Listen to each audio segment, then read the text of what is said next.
Let's go.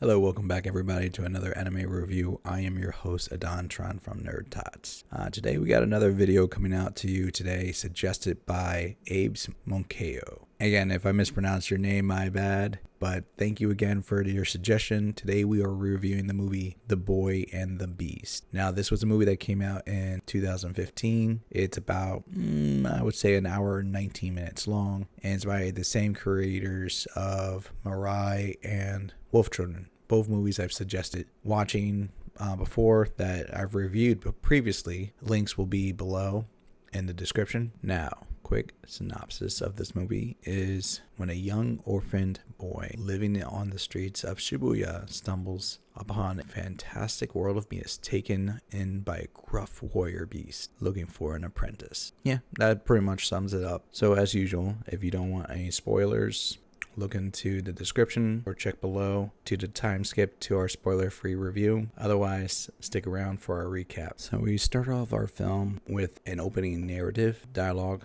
talking about a mystic city of beast people, and the lord of that city is getting ready to transition to become a god. But before he does, he needs to find a successor, and he's essentially looking at two warriors, Yozen and Komatetsu. For this purpose, because I know I'm going to mispronounce the name, Komatetsu, I'm just going to call him Koma. And the opening starts with this narrative, as I mentioned, but it's a really beautifully done narrative where the characters are portrayed in like this flame of light as they're displaying their techniques and their fighting styles and how they're getting ready for a battle. And the narrative explains how Yozen was very proper manner, well-trained, has many apprentices. Koma was the opposite. He was rough, rugged, very energetic, but ill-mannered, and never had a pupil. And talks about how these two come to a head in regards to wanting to vie for becoming the new lord of this town.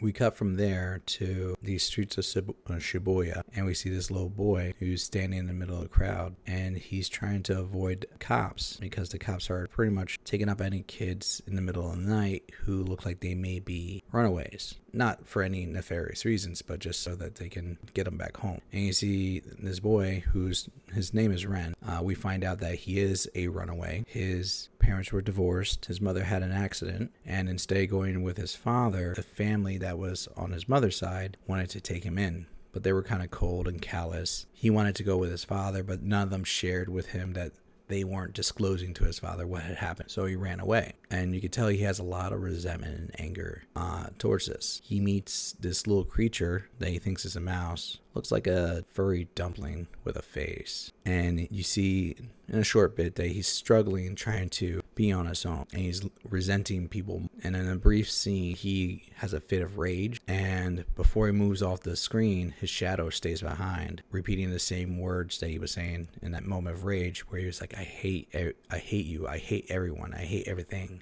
And then the shadow disappeared. Next thing we see is him crying out in the street during the rain. And these two characters are talking about trying to find an apprentice, becoming the next lord. And that's where we meet for the first time Kuma and the other character Tatara. Now they're both cloaked in robes. Kuma sees Ren and it starts essentially interrogating Ren. He's like, how about you, boy? He's like, where's your parents? Do you not speak? How old are you? That kind of situation. And he doesn't reply or doesn't answer. He goes to Ren and goes, how about you? Do you want to be my apprentice then, since you have no place to go? Ren kind of shoos him away. So Kuma goes his way, and then Ren gets chased by the police. And as he's running, he eventually sees Kuma again going down an alleyway. He decides last minute to chase after Kuma to try to duck the cops. That's when we see that the alleyway is not a normal alley. It's like kind of like a maze where he just ends up going down one tunnel, ends up coming back the same way, only marked by certain flowers and plants. And eventually he finds the exit, but when he gets out, he notices that instead of people, they're like beast people all over the place. And he gets captured pretty quick, and they start hinting that they're gonna like skin him up and roast him. Turns out they were teasing. But a priest or a monk chastises the beast people that were bullying him, and the monk decides that he's going to try to take him back to the human world. The monk is like this pig-like man, but very nice, very calm persona. And as he's taking Ren back, that's when Kuma appears. And he's like, so you changed your mind. You do want to become my apprentice. And Ren decides to crash the night at Kuma's place, but doesn't agree to become an apprentice yet. But it's there that they're starting to get to know each other. For example, Kuma asks him how old he is. Ren just shows up, his hands that he's 9 years old with his fingers. Doesn't say a word. And also, Kuma asks him what's his name. He refuses to answer. He's like, I don't know you. You're a stranger. He goes, okay. So your name is Kyoto. So from this point on, I'm just going to call Ren Kyoto. So he just renames him, which I thought was funny. So the next morning happened. Kuma thinks Kyoto left when he was just sleeping in a chicken coop. He decides to make him a meal, which all he does is make some rice, and then he tells him to crack a raw egg into the rice and eat it. Kyoto thinks this is disgusting, so they have a fight. They argue. He's like, I can't eat that. Doesn't even cook. And he's like, well, you're my apprentice. You're going to eat what I tell you to eat. Oh, I'm not your apprentice. And they go back and forth. And this is going to be something that is a pattern throughout the entire film, that these two constantly clash.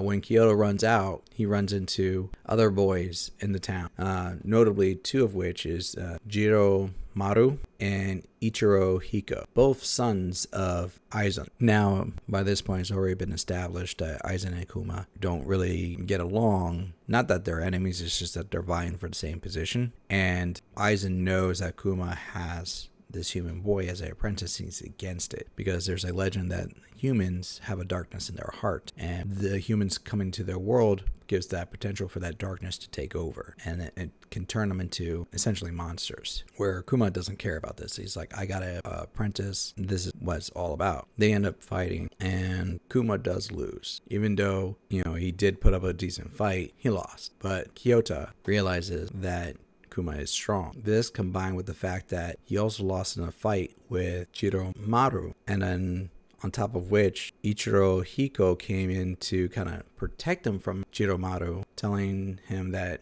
leave Kyoto alone because he's weak. This didn't sit well for him. So he comes back to Kuma saying, you're strong. I do want to be your apprentice. Teach me to be strong like you. So then we go into smaller bits, as they're progressing, how they're trying to teach Kyoto how to be strong and be a warrior. Problem is, Kuma's not a good teacher. They're struggling. He just swings a sword. He tells them, now you do it. And Kyoto doesn't know how to swing a sword. He doesn't know how to hold a sword. And the monk that we saw earlier is actually there watching over him as well. And the monk tells him, try using different words to instruct him. And he goes, okay. And he turns to Kyoto, you got to grab the sword in your soul. And Kyoto's like, I don't understand what you mean. He's like, the sword in your soul, don't you have that? He's like, you grab the sword in your soul and hold on to it. You got to be like, ah. And still nothing comes from that.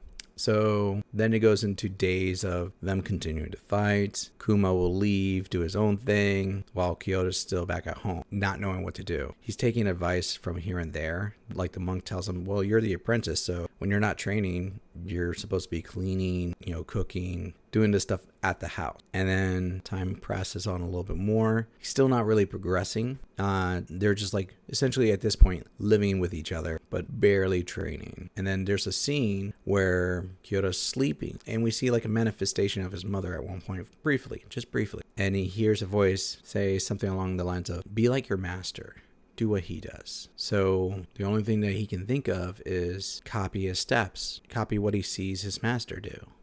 So as he's cleaning, like his master's practicing on his own. So as Kyoto's cleaning, doing the chores around the house, he'll sneakily try to duplicate the same moves that his master's doing, Kuma. So if he's doing the laundry, he's practicing. When he's, cooking, he's practicing. At first, Kuma doesn't notice this, and then when he does, he's a little bit frustrated because he thinks that Kyoto's doing an impression of him, like copying him to make fun. And the monk tells him that it's like a little duckling with the mother. And Kuma doesn't really understand at first until he spells it out. He's like, Kyoto sees you as a father figure, and he's trying to learn the only way he can. And you see like this look of realization on Kuma's face, but also kind of excitement. So now he's kind of playing this up. So he's still continuing to train, knowing that Kyoto's watching him and pretending like he doesn't want Kyoto to try practice, but he's still doing it. And someone tries to interrupt him at one point. He's like, we're busy. And the guy doesn't understand like what's going on until he was told Kuma is actually enjoying teaching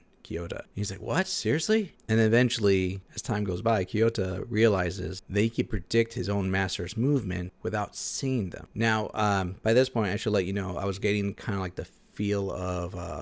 I want to say it was like either 36 Return to 36 Chambers, old school Shaolin, like where like the Shaolin characters would train by watching others, and that's but always in secret. That's a deep dive cut. Sorry, I just had to interject that. But getting back to the story, he realizes that he can predict Kuma's movement. So he challenges Kuma. He actually beats him because all he has to do is just dodge and let Kuma do the attacks on his own to make himself fall. So he tells Kuma, I can predict your moves and how you're going to attack and everything, but I can't throw a punch and I can't hold a sword. So I'll teach you how I learned this if you'll teach me how to do that. And they strike a deal. So after that, it goes into like a training montage showing that these two characters are now training over the seasons and over the years. And not to mention that they've also gone on a small journey with each other where they try to meet other lords for advice. But the only thing that seems to work is just them training with each other. Like the outside interference of others isn't really is what helping them grow. It's them focusing on each other, mentor to mentee. And then time goes by and you see Kyoto is getting taller, older. And at one point he goes, you gotten pretty big. How old are you now? And Kyoto shows that he's actually 17 now. So a total of 8 years have gone by that they've been living together, training together. And you can see in a conversation with the Lord, who's still around, and Eozen, that they recognize that Kyoto's gotten strong, but also Kuma has gotten stronger, that his movements have gotten sharper, more precise, and more clean. And the Lord mentioned that the question of who is the student is actually very important here, because who is supposed to be the mentor is brought into question, because they're both teaching each other something, essentially. And then we come to realize, because of Kyoto's growth, Kuma's now popular in the village. Before he couldn't get one student, now everybody wants to line up to be his student. And Kyoto's doing his own thing, where he'll show up to help train the new trainees every now and then, but he'll go out to like have fun in the town, learn new things. And then one day he stumbles across the entryway back to Shibuya, or the human world, as we will say. And when he's there, he decides to go to a library. Now he can barely read at this point.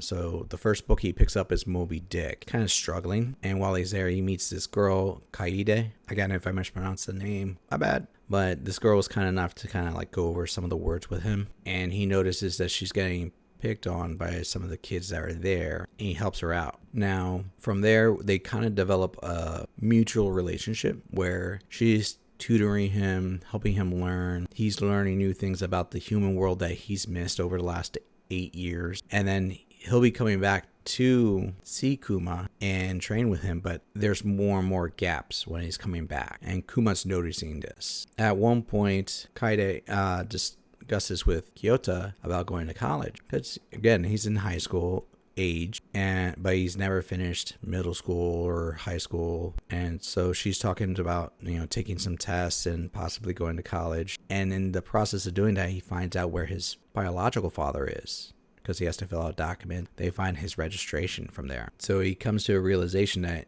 he's going to have to come to a decision. First, he decides he wants to meet his father, who at first doesn't recognize him. And he goes to walk away, and as he does, you can tell his father has a moment and then asks him, are you Ren? Are you my son? And then he just rushes Kyoto and hugs him. He apologizes to Kyoto. He's like, by the time I found out what happened to your mother, you were already gone, and I was looking for you. And he's like, I'm just so happy to see you. He's like, we can go home right now and get to know each other and see what's going on. And he's like, I'm living with someone right now who's been taking care of me, but I'll see you again. And he comes back, and that's when he's confronted by Kuma. Kuma tosses a book back to him. He goes, what's this? I found it underneath your bed. Is this why you haven't been coming to training? Kyoto tells him, I've been going back to the human world, and I need to learn more, and I plan to go to college there. He's like, wait, what else do you need to learn? He's like, stuff you can't teach me. He's like, I thought you wanted to be strong. He's like, I'm strong enough. He's like, strong where? Strong enough how? Like, show me how strong you are and what part of you is strong enough. And Kyoto just walks out. And Kuma confronts him one more time, and Kyoto literally tosses him and then walks off. And you can tell Kuma's a little bit shaken up about this. Oh, and I should have mentioned that in this argument, he does mention that he's found his biological father And right before he got Kuma, he threw Kuma. Kuma's like, don't go see him. So for Kuma, there's a realization that Kyota's his first student, the one that as a child potentially revered him as a father figure, is now leaving to go for a father who was never there for him and may not come back. And you can see that he's struggling with that realization because he's trying to train the other students, and the other students are just kind of not getting what he's doing. He's kind of reverting back to his old ways of being gruff and rough, where Kyota is actually having a difficult time trying to interact with his own father that he just reunited with. And his own father is like, I will do whatever I need to be. I'm going to follow your lead and do whatever I need to do to keep you in my life and keep favor with you. But Kyoto does have resentment against his father. Tells his father, he's like, you don't know my life. You have not been in my life. And you want to do stuff, but you say you know it's been hard. How do you know it's been hard? You don't know what I have to deal with. And he leaves his father after that. Now, granted, you got to understand there's been a little bit of a time gap in between each of these parts. So eventually, Kyoto decides to come back to visit Kuma. When he does, he runs into Jiromaru, who is now older, and they've actually become friends over the years because Jiromaru respects people who are strong, and Kyoto made himself strong. And Jiromaru invites Kyoto to a tournament where both their mentors and fathers will be fighting, because that is the day that the Lord has decided to make his announcement. He accepts. Before he does, Ichiro Hiko shows up and says, you guys can go, but it's getting late. Let's let Kyoto leave. I'll escort him out. As he does, before he gets to the gate, Ichiro Hiko essentially does a sneak attack on Kyoto and beats him while he's on the ground. And you can tell that he's furious at Kyoto because he's human and he thinks that he deserves the same rights as beast people. Kyoto notices something about him that makes him wonder if really everything's okay, because he sees like this shadow that's on Ichiro Hiko that's similar to the shadow he's seen before. But then he kind of dozes off. Cut to the entrance of the two contestants for the tournament, Kuma and Aizen. Aizen's looking like he's been training a lot. He's gotten a little bit more ripped. He's more prepped. He's got his students there. Kuma is with his students, but he's looking tired. He's looking a little bit sluggish, a little bit depressed. And the Lord, who's announcing everything, announces that he's ready to reincarnate as a god. And everybody's like, what kind of god are you going to be? He's like, well, it took me like 7 years to make this decision. So I decided I'm going to be the god of decisiveness. And he announces, let the battle begin for who's going to be the new Lord. Right off the bat, Kuma is going 100% all the way in. He's puffed up. He's got his, kind of like Super Saiyan mode, like swell of muscle going on, attacking with more energy than he should, kind of burning himself out. While Aizen, keeping his cool, keeping collected, it's kind of like rope-a-dopium, letting him burn it out, and then he's dominating. Kyoto shows up late, and he's in the crowd. But he's watching Kuma's fighting. And when things start turning and it looks like Kuma's going to lose, like they're doing the 10 count, Kyoto decides to jump up on the stand. And when you think he's going to cheer on Kuma, no. He goes, what are you doing, you big idiot? He's like, you didn't come here to lose, did you? Because that's what you're doing. And then Kuma gets this bolt of energy. He's like, I'm not here to lose. Don't tell me what to do. And they always have a way, even though they're super tired, they always have enough energy to chew out each other. But that gives him like his second win. And then they start attacking Aizen again. And they're moving from now what was hand-to-hand combat to now using sword combat. Oh, I should mention that the entire time that they do sword combat in this movie, it is without taking the swords out of the scabbard, because it's against the rules of the town, because of the Lord he doesn't believe in. Kuma is holding his own against Aizen and actually driving him back. And to the point where their scabbards clash, Aizen's scabbard shatters, revealing the sword, but gets knocked away, almost hitting the Lord. And you see the Lord collapse,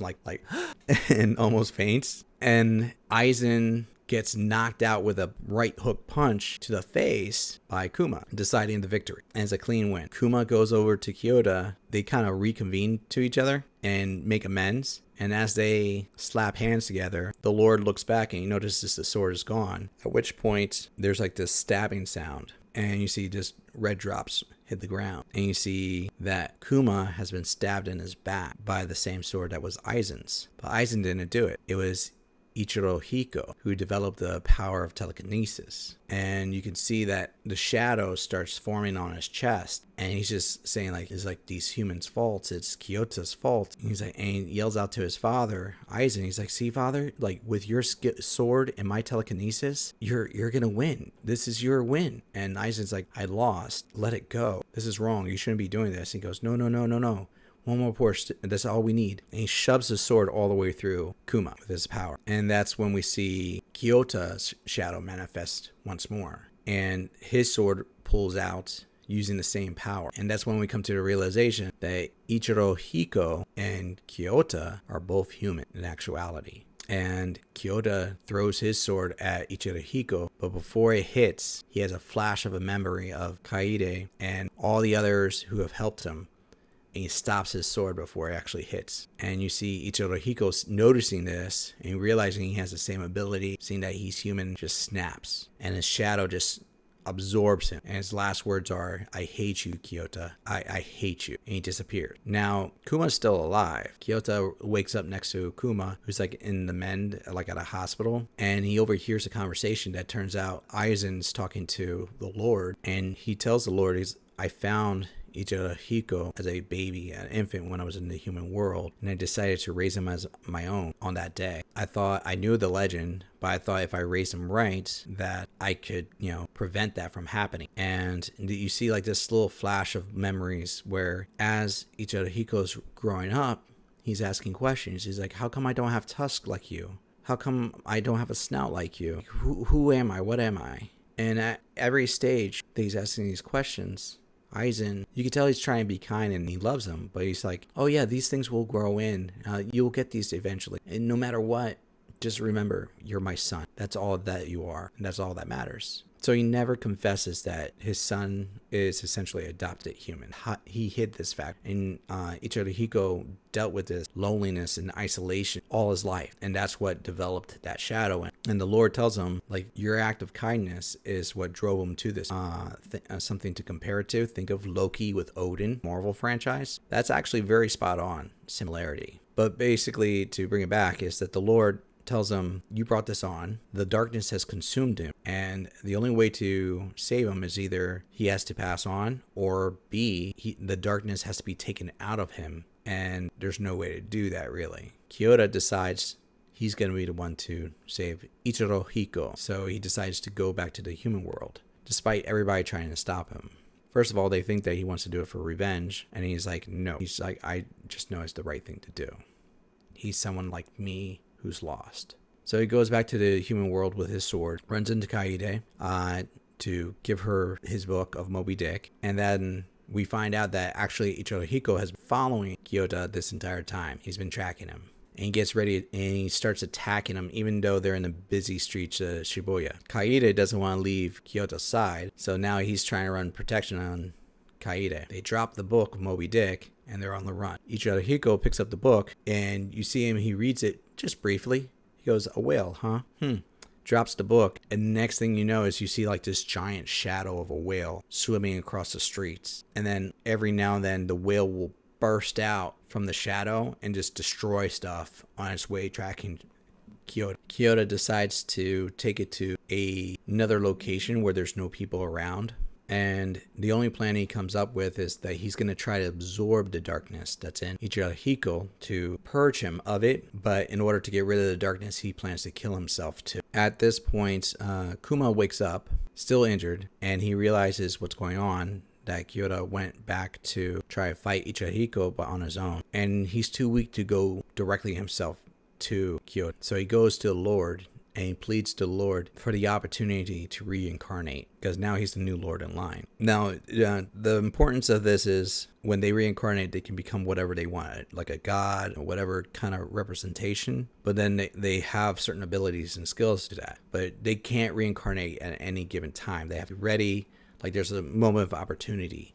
So if one person passes it up, that means they have to wait until the next time around. So that's what he's asking for. He's asking for the Lord that has already waited for the opportunity to reincarnate to wait longer so he can do this first, because he wants to help Kyota. And the Lord asks him, do you know what you want to be? How can you help him? At that moment, we pan back to Kyota, who's now facing off Ichihiko. And we see him like he's essentially attacking as like this giant whale with these huge tusks. And he starts absorbing the dark energy into himself. And he's getting ready to kill himself. And then all of a sudden this bolt of fiery energy cuts off the stream of darkness. And you see like this scabbard and a sword standing from the ground. And all the apprentices and the monk and Tataro are there. And they tell him that is Kuma. He reincarnated himself as the sword in your soul. Pick it up so the two you can fight together. And you can hear Kuma's voice talk out to Kyoto. And his sword lifts up off the ground and then is absorbed into Kyoto.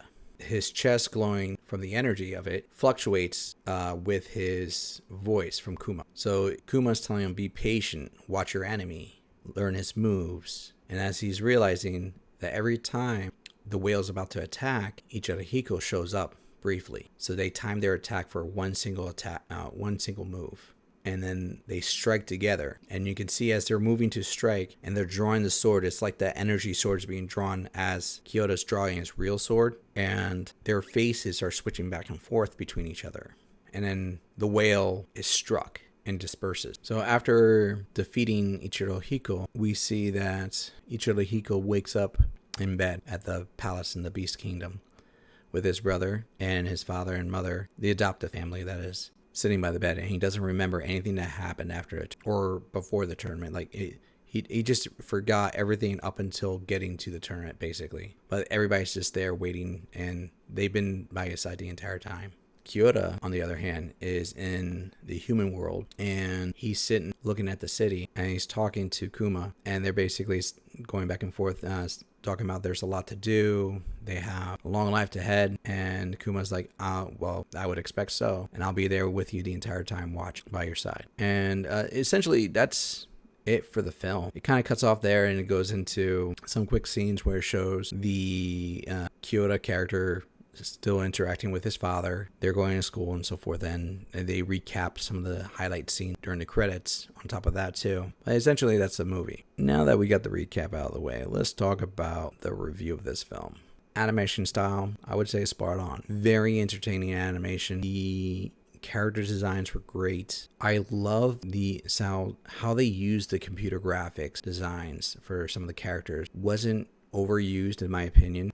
I could tell they use it in the background for some scenes, but for how they use it to expand on the animation style in general, I think was actually well done. It was a unique art style fluctuating between current times to what looked like older times, for the settings. All worked very well. The dialogue, now the version I watched was the English version, but the dialogue worked good. Dubbing synced up nice. It didn't go off track with the motion of the characters. I think the performance, voice acting was actually on point. Very well played. Matter of fact, one of the voices was a character called Tatara that was played by an actor, Ian Sinclair. I actually recognize his voice. He's done performances for other franchises. So they pulled in some really good actors. It wasn't like they pulled in people that don't know what they're doing. They actually got people that actually care how they portray themselves. At least that's what it seemed like. The music score wasn't overpowering, but it wasn't weak, is the word I would use. It helped move the story along. It made me feel more immersed in the movie, and that's what I want from a sound score. Story, I think the story was very touching, very good. It did have some a little bit long points, but it's carried me through. There wasn't a point where I was bored in this film. I will say that it's not really too comical. Like, there was some funny moments, but it is definitely meant to be a kind of drama, coming of age story. Like, a lot of the projects I've watched on this have been coming of age stories, but this one's definitely one of those where you have a mentor and a pupil kind of developing like a father like son environment. And it's a film discussing about growth and realizing the struggles of either being on your own or growing up with people who care with you. So I can see this being a solid 4 out of 5 NerdTots. I would say you can show this to most people and they'll probably enjoy it. I personally don't think it's a movie that will be the one that will get people 100% into anime, but it will get a good portion of into anime that watch it. It's just that it's not like you could show it to anybody and they'll be like, oh, that is anime? That's what it is. They will watch it and be like, that's a good story. I might be more willing to watch anime of this caliber, but they may not go like, I want to watch any anime. They'll may be specific about what kind of quality they're going to watch from that point, if that makes sense. Either way, it's a good movie. It's a solid 4 out of 5. I am quite confident most people out there are going to enjoy this film. If you honestly don't agree with me on that, if you think I should have put this at 5, tell me. Let me know if I'm wrong, because I am open to criticism. Now, if you think I should have put it lower, I'm interested in that too. Why would I be wrong and need this to be lower? Either way, as far as my rating goes, 4 out of 5. I'm sticking with that for now. I will say this, guys, I love getting the suggestions. Again, Abe's Monkeo, thank you so very much for the suggestion. This was great to watch. If anybody else has anything else they would like to see me review or discuss or do something different, let me know. I do have some projects I'm considering doing about anime series reviews, maybe like a week to week or episode review of a new series. So if you think that's a good idea for me, I will consider it. Just let me know. Other than that, you know what to do. If you like this video, hit that like button. If you're new to the channel, hit subscribe. I definitely want to see new people coming up. I want to introduce more content to you guys. So I definitely want to be a part of your world as well. Other than that, continue watching anime, expand your minds, just be excellent. Laters. Let's go.